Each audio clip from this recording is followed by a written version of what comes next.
আমার এই 6 মাসের সুখের সংসার, বুঝছো? 6 মাস? 6 মাসের সুখের সংসার? 6 মাস না 6 বছর? হ্যাঁ কো। ওই হইলো আমার কাছে 6 মাসই। 6 মাসের পরে কি আর সুখের রয়েছে? তোমার কাছে তো এই যে কথায় আছে না, মুরব্বীরা কয় যে তোমার টুপার করবো না রুমেও, এরকম হয়েছে দশা। এতখানি যত্ন আদি করার পরে এই কথাটা কেমনে কও তুমি? আমি বুঝি না, মাইসের ঘরের জিনিসগুলো একটু মজা বেশি লাগে। কি মানছো করে জিনিস? এই যে পায়াস। তুমি কি মনে করছো এই পায়েস ওই যে ওদিন রান্না করলাম ওই পায়েস? তাহলে এতদিন থাকে পায়েস?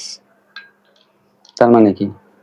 তুমি ওই দিন পায়েস দেখে খাইয়া কইলা যে সেই সেই, আমার তো মনটা মানলো না, আমি পরের ঘরের থেকে একটুখানি দিয়ে গেছে, খাইয়া তো মজা মজা কইলো, তাহলে আমি একটু বানাই দিই।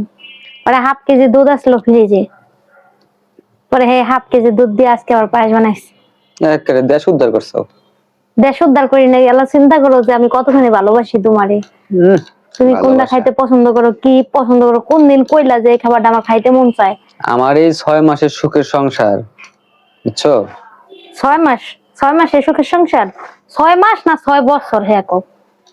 ওই হইলো আমার কাছে 6 মাসই। 6 মাসের পরে কি আর সুখের রয়েছে?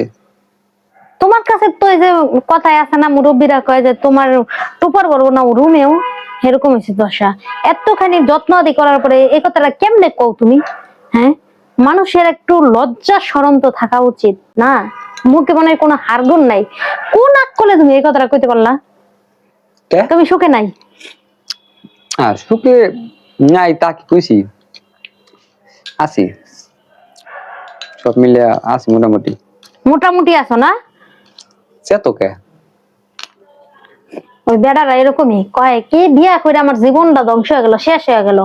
বিয়া করে জীবন যে কার শেষ হয় ধ্বংস হয়, হ্যাঁ মহিলা মানুষ ভালো করে টের পায়, বুঝো নাই?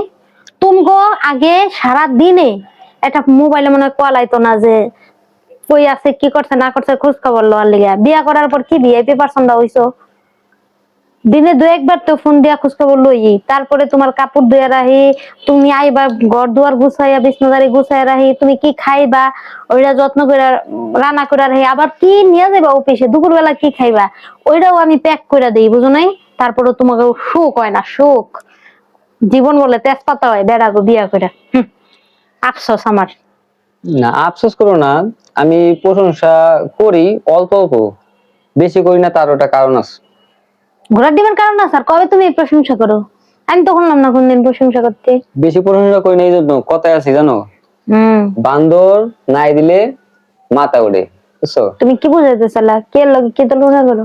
দেখো তোমার যদি বেশি আমি কি বান্দর নাকি? কথা কিন্তু সাবধানে কইবা, মুখ সামলায় কথা কইবা তুমি। তোমার দেখো একটু নাই দিয়া লাই কথা কথা নাই কে বড় লাই লাই লাই দিলে কি করবা, তখন মাথায় উঠে কাঁঠাল ভেঙে ফেলবা। এই জন্য আমাকে একটু চাপের মধ্যে রাখি।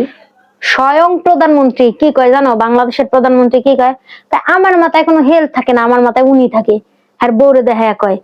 আর তুঙ্গ মতন বেড়াগা তোমরা কোনখানকার কোন শিরুদাস, তুমি বউয়ের প্রশংসা করতে একবারে খুব প্রেস্টিজ লাগে না। প্রশংসা করলে ওই যে বেশি প্রশংসা করলে আবার যে বাংলাদেশের প্রাইম মিনিস্টার হয়ে বেড়া বেড়া জেনে নে বউয়ের ভালোবাসার কথা প্রকাশ করতে পারে, তুমি একবারে গায়ে লেগে যায়।